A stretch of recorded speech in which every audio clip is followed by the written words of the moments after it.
Baghdad शहर में एक लड़का रहता था जिसका नाम अलादीन था। अलादीन एक गरीब लड़का था। उसकी माँ के अलावा इस दुनिया में उसका कोई नहीं था। एक दिन उसके दरवाजे पर दस्तक हुई।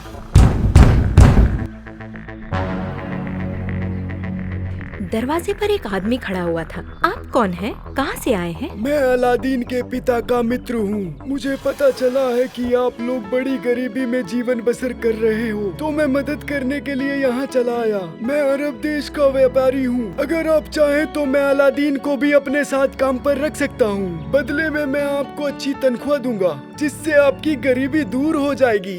व्यापारी की बात सुनकर अलादीन की माँ बहुत खुश हो जाती है और उसे व्यापारी के साथ भेज देती है। कई दिनों की यात्रा के बाद वो दोनों एक सुनसान रेगिस्तान में पहुंचते हैं। आप तो कह रहे थे कि आप एक व्यापारी हो, लेकिन आप यहाँ किस चीज का व्यापार कर रहे हो? यहाँ तो कोई भी नहीं है। देखो अलादीन, मैं तुम्हें एक विशेष काम के लिए साथ लाया हूँ। किसी भी मुसीबत में तुम इस अंगूठी से मदद मांगोगे तो ये तुम्हारी मदद करेगी। व्यापारी एक हीरे की चमकती हुई अंगूठी अलादीन को दे देता है। इसके बाद वो कुछ मंत्र फुसफुसाता है और मुट्ठी में भरकर राख हवा में उड़ा देता है। देखते ही देखते वो राख धुएं के बवंडर में बदलने लगती है। हर तरफ धुआं ही धुआं दिखाई देने लगता है। धीरे धीरे धुआं छटने लगता है। अलादीन को अपने सामने गुफा का संकर सा प्रवेश द्वार दिखाई देने लगता है। ये कैसे हो सकता है? यहाँ अचानक से गुफा कैसे आ गई? अभी कुछ देर पहले तो यहाँ बस रेत ही रेत थी।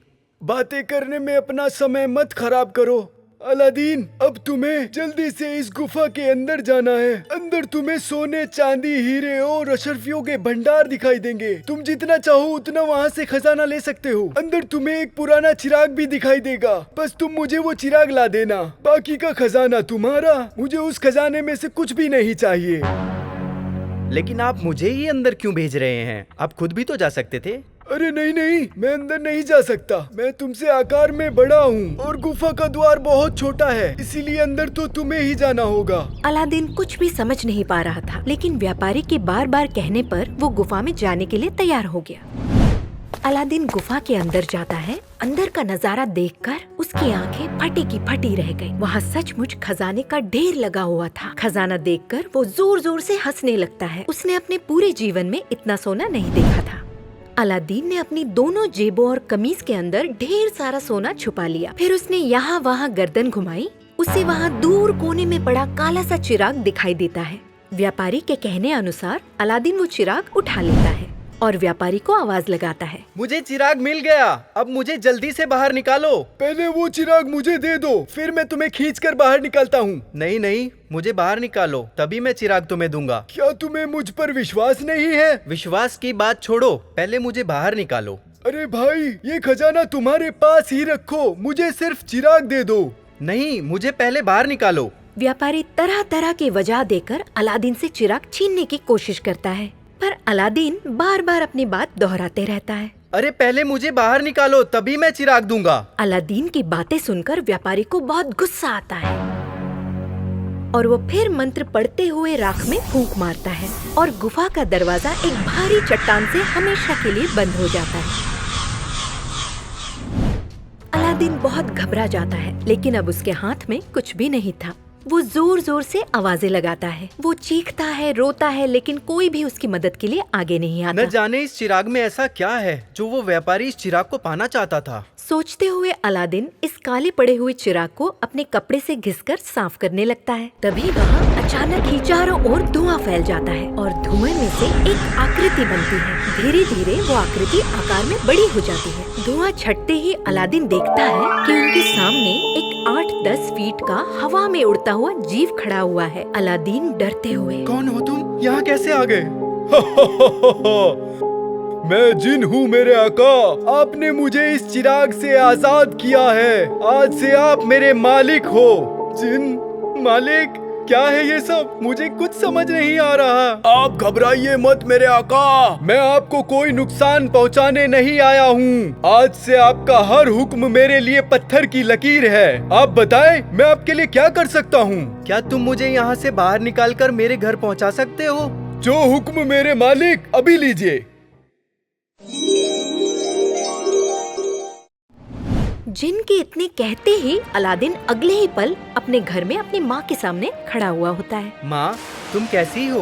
देखो मैं कितना सारा सोना चांदी और हीरे लाया हूँ। देखना अब हमारी गरीबी दूर हो जाएगी। तो क्या उस व्यापारी ने ये सब तुम्हें दिया है? माँ, वो कोई व्यापारी नहीं था, वो तो एक जादूगर था जो गुफा में मुझे मरने के लिए छोड़ गया था। इसके बाद अलादीन अपनी सारी कहानी अपनी माँ को सुनाता है। क्या सचमुच ये जिन अपनी सारी इच्छाएं पूरी कर सकता है? आप बस हुक्म करें मेरे आका। हमारे पास रहने के लिए अच्छा घर नहीं है, तुम हमारे लिए सुल्तान से भी अच्छा महल बनाओ जहाँ मैं और मेरी माँ चैन से रह सके। अलादीन के कहने पर जिन उनके लिए एक बहुत बड़ा महल बना देता है। जिन की वजह से अब अलादीन के पास धन दौलत का ढेर लग गया था। धीरे धीरे अलादीन की बातें चारों ओर फैलने लग गई थी और वो बगदाद का सबसे बड़ा आदमी बन गया। अलादीन, मैं सोचती हूँ कि तुम्हारे लिए एक प्यारी सी लड़की देखकर तुम्हारा निकाह करवा दिया जाए। सुना है कि सुल्तान की बेटी बहुत खूबसूरत है। मैं कल ही जाके सुल्तान से बात करती हूँ। अगले ही दिन माँ सुल्तान से उसकी बेटी का हाथ मांगने जाती है। सुल्तान ने अलादीन की धन दौलत के बारे में बहुत सी बातें सुनी थी, इसीलिए वो खुशी खुशी अपनी बेटी का हाथ अलादीन के हाथ में देने के लिए तैयार हो जाते हैं। जल्द ही अलादीन की शादी उस शहजादी से हो जाती है। अलादीन अब खुशी खुशी उस महल में रह रहा था। एक दिन जादूगर को अलादीन के बारे में पता चलता है। जरूर अलादीन के पास वह जादुई चिराग है, इसीलिए वह इतना अमीर हो गया। वो चिराग और दौलत सिर्फ मेरी है, चाहे जो हो जाए मैं उसे पाकर ही रहूंगा। ऐसा सोचकर जादूगर एक चाल चलता है। जादूगर को ये पता था कि अलादीन की शहजादी बहुत ही सीधी सादी है, उसे जिन के बारे में कुछ भी नहीं पता है। इसीलिए वो एक बुड्ढे का वेश बनाकर उसके महल में जाता है। नए चिराग ले लो, पुराने टूटे फूटे चिरागों के बदले सुंदर नए चमकदार चिराग ले लो। बुढ़ा जादूगर अलादीन के महल का दरवाजा खटखटाता है।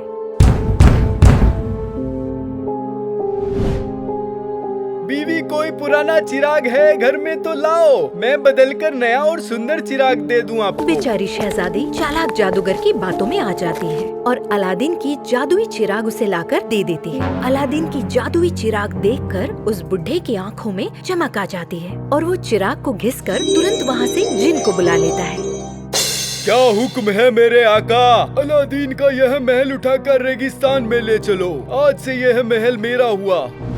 जादूगर की बात सुनकर जिन वो अलादीन का महल रेगिस्तान की ओर ले जाता है और वहाँ रख देता है। अलादीन जब लौट कर आता है तो उसे अपना महल, पत्नी और माँ कहीं नहीं दिखाई पड़ते, तो वो बहुत परेशान हो जाता है और अपना सर पकड़कर बैठ जाता है। तभी उसे वो जादूगर की दी हुई अंगूठी की याद आती है। जादूगर ने कहा था मुसीबत में ये अंगूठी मेरे काम आएगी। आज अंगूठी से मदद मांग कर देखता हूँ। अलादीन उस अंगूठी को घिसने लगता है। कुछ ही देर में उस अंगूठी से एक छोटा सा जिन निकलकर सामने आ जाता है। क्या हुक्म है मेरे आका?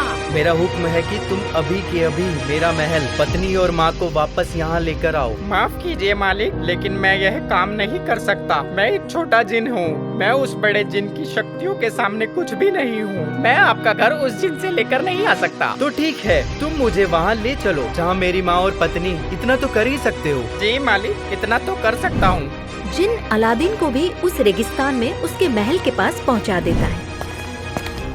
महल में उसकी पत्नी और माँ भी मौजूद थे। अलादीन उन्हें देखकर बहुत खुश हुआ। वहीं पर अलादीन का चिराग भी रखा हुआ था। इसके पहले कि जादूगर जिन को हुक्म देकर अलादीन को वहाँ से वापस भेज पाता, अलादीन ने लपक कर वो चिराग उठा लिया। जिन, इस जादूगर को ऐसी जगह छोड़कर आओ जहाँ से ये कभी लौटकर वापस न आ सके। जिन जादूगर को लेकर एक गुमनाम सी जगह पर छोड़ देता है। वहाँ से जादूगर कभी लौट कर नहीं आ पाता है। जिन की मदद से अलादीन अपना महल और अपने परिवार को लेकर वापस अपने शहर चला जाता है और फिर वो खुशी खुशी अपना जीवन बिताने लगते हैं। गोवा के एक कस्बे की यह कहानी है। यार जॉनी, लॉकडाउन के बाद हालत खराब हो गई है। खाने के लिए भी लाले पड़ गए हैं। क्या तू मेरी मदद कर सकता है? तेरी मदद तो करता दोस्त, लेकिन हालत मेरी भी खराब है। तेरी हालत मुझसे खराब नहीं होगी दोस्त, तेरे पास कुछ तो होगा, मगर मेरे पास तो बच्चों की दवाई लाने के पैसे भी नहीं है। ओह, तो तुझे अपने बच्चों की दवाई लानी है?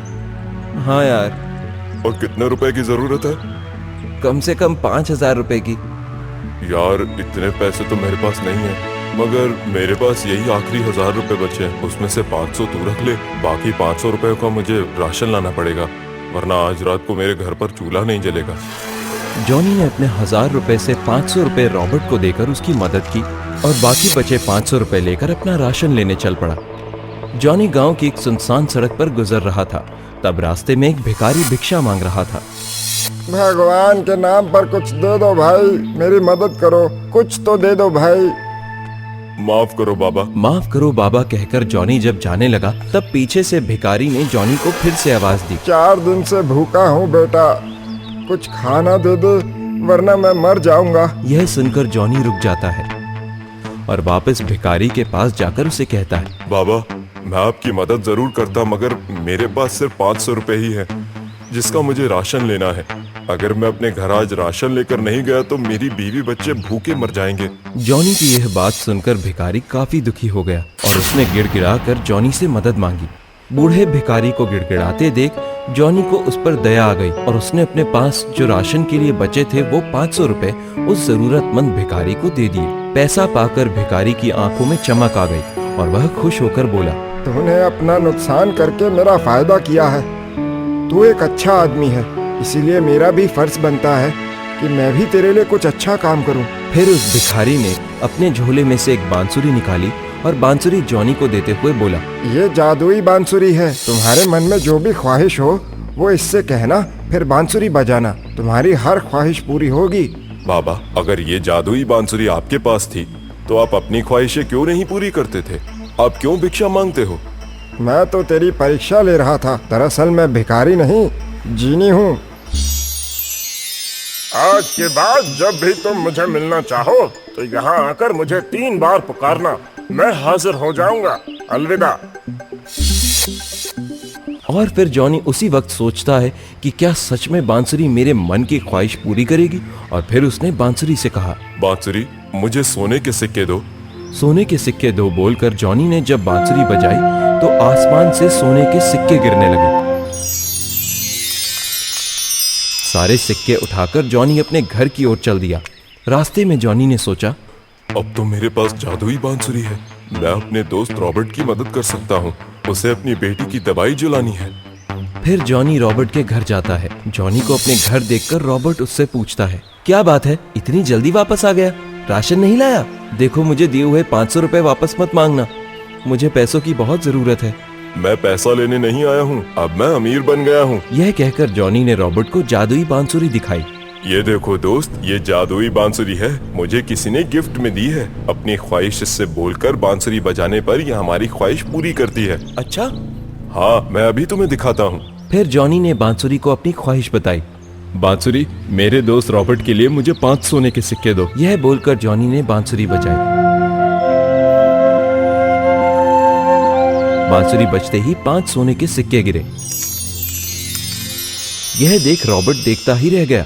लो दोस्त, ये सारे सोने के सिक्के अब तुम्हारे हैं, इससे तुम अपनी बेटी का इलाज कराना और बाकी बचे सिक्कों से अपनी बेटी को पढ़ाना। सोने के सिक्के और जादुई बांसुरी देखकर रॉबर्ट के मन में लालच जागी। उसने सोचा कि अगर वो बांसुरी उसे मिल जाए तो वो आसानी से करोड़पति बन सकता है। इसलिए बांसुरी हथियाने के लिए रॉबर्ट ने जॉनी से कहा, ये बांसुरी तो बड़ी चमत्कारी है, इसके बारे में किसी से कुछ कहा तो नहीं, और ख्याल रखना कि कोई इसे चुरा न ले। लाओ, मैं इसे थैली में रख देता हूँ, फिर तुम इसे संभाल कर घर ले जाओ। जॉनी ने बिना कुछ शक किए जादुई बांसुरी अपने दोस्त रॉबर्ट को दे दी। रॉबर्ट ने थैली में डालते समय बांसुरी बदल दी। उसने जादुई बांसुरी अपने पास रख ली और दूसरी बांसुरी थैली में डालकर जॉनी को दे दी। जॉनी वहां से अपने घर की ओर चल पड़ा। घर पहुंचने पर जॉनी ने अपनी पत्नी जूली को जादुई बांसुरी के बारे में बताया और सोने के सिक्के भी दिए। सोने के सिक्के देखकर जूली बहुत खुश हुई। अब वे दोनों सोने के सिक्के खर्च करके खुशी खुशी रहते हैं, मगर कुछ ही दिनों में सोने के सिक्के खत्म हो जाते हैं और धन की जरूरत पड़ने पर जॉनी बांसुरी से अपनी ख्वाहिश बताकर बांसुरी बजाता है।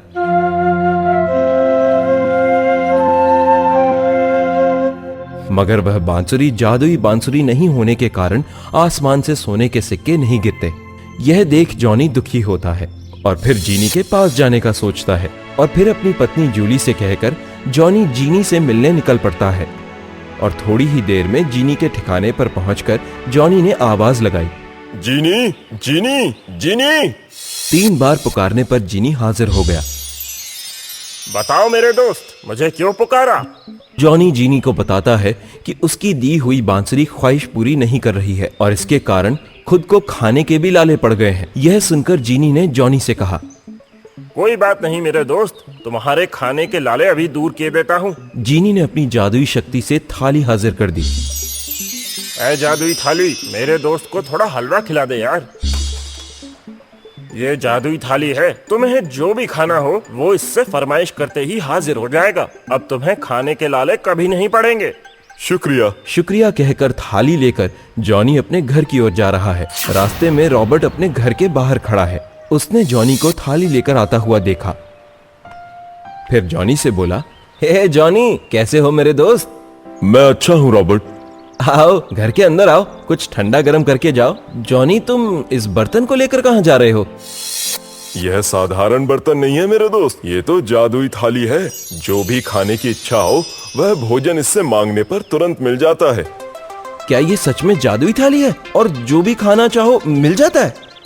यकीन ना आए तो मैं अभी तुम्हारा मनचाहा भोजन खिला सकता हूँ। बताओ तुम्हें क्या खाना है? मुझे तुम जलेबी खिलाओ। ठीक है, अब देखो मेरी जादुई थाली का कमाल। ए थाली, मेरे दोस्त को जलेबी खिलाओ। अरे वाह, ये तो वाकई में जादुई थाली है। लाओ ये थाली मुझे दे दो, मैं जलेबियां दूसरे बर्तन में लेकर तुम्हें ये थाली खाली करके वापस देता हूँ। और दूसरी बार भी रॉबर्ट जॉनी को बेवकूफ बनाने में कामयाब रहा। जलेबियां दूसरे बर्तन में लेने के बहाने रॉबर्ट किचन में जाकर जादुई थाली खुद रख लेता है और दूसरी थाली जॉनी को देता है। जॉनी दूसरी थाली लेकर अपने घर की ओर निकल पड़ा। घर जाकर जॉनी ने जूली को जादुई थाली के बारे में बताया और फिर जॉनी ने थाली से कहा, ए थाली, मेरी ब्यूटीफुल वाइफ को टेस्टफुल मिठाई खिलाओ। मगर ये थाली जादुई थाली नहीं होने की वजह से थाली में मिठाई नहीं आती है। यह देखकर दोनों पति पत्नी दुखी हो जाते हैं। लगता है मेरे साथ धोखा हुआ है। कहीं मेरे दोस्त रॉबर्ट ने थाली बदल तो नहीं ली है? नहीं नहीं, रॉबर्ट मेरा दोस्त है, वो ऐसा हरगिज नहीं कर सकता। क्या करूं, कुछ समझ नहीं आ रहा। आप जीनी के पास वापस जाओ और जीनी की मदद लो। जीनी अपनी जादुई शक्ति से दूध का दूध और पानी का पानी कर देगा। जॉनी को जूली की बात में दम लगा और उसने जीनी के पास जाने का फैसला किया। वह जीनी के पास जाने को निकल पड़ा। जीनी का ठिकाना आने पर जॉनी ने उसे आवाज लगाई, जीनी, जीनी, जीनी। और पलक झपकते ही जीनी प्रकट हो गया। जॉनी ने जीनी को सारी बात बताई और अपने दोस्त रॉबर्ट पर शक है वह भी बताया। जीनी ने अपनी जादुई शक्ति से देख लिया कि रॉबर्ट ने जॉनी के साथ दोस्ती में गद्दारी की है और धोखे से बांसुरी और थाली दोनों ही ले लिया।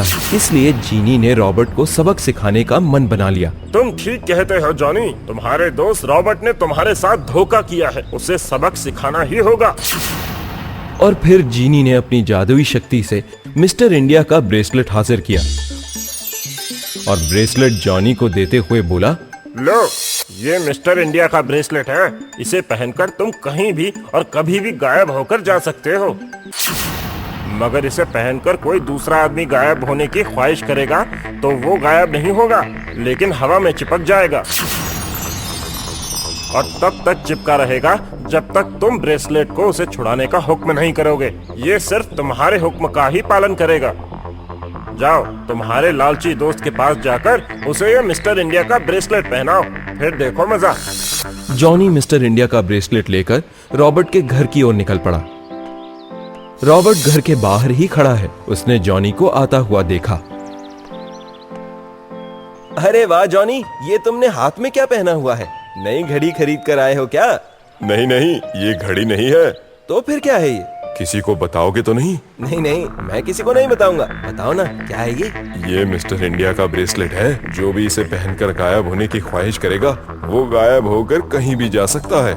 इसे पहनने वाला गायब होकर कहीं भी जा सकता है? हाँ, बिना वीजा लिए अमेरिका भी जा सकता है। जॉनी की बात सुनकर एक बार फिर रॉबर्ट के मन में लालच जागी। उसने मिस्टर इंडिया का ब्रेसलेट हथियाने के लिए जॉनी से कहा, यार जॉनी, मुझे भी एक बार ये ब्रेसलेट पहनने देना, मैं भी गायब होकर देखना चाहता हूँ। जॉनी ने तुरंत ही मिस्टर इंडिया का ब्रेसलेट रॉबर्ट के हाथ में दे दिया और रॉबर्ट ने ब्रेसलेट पहनकर गायब होने की ख्वाहिश की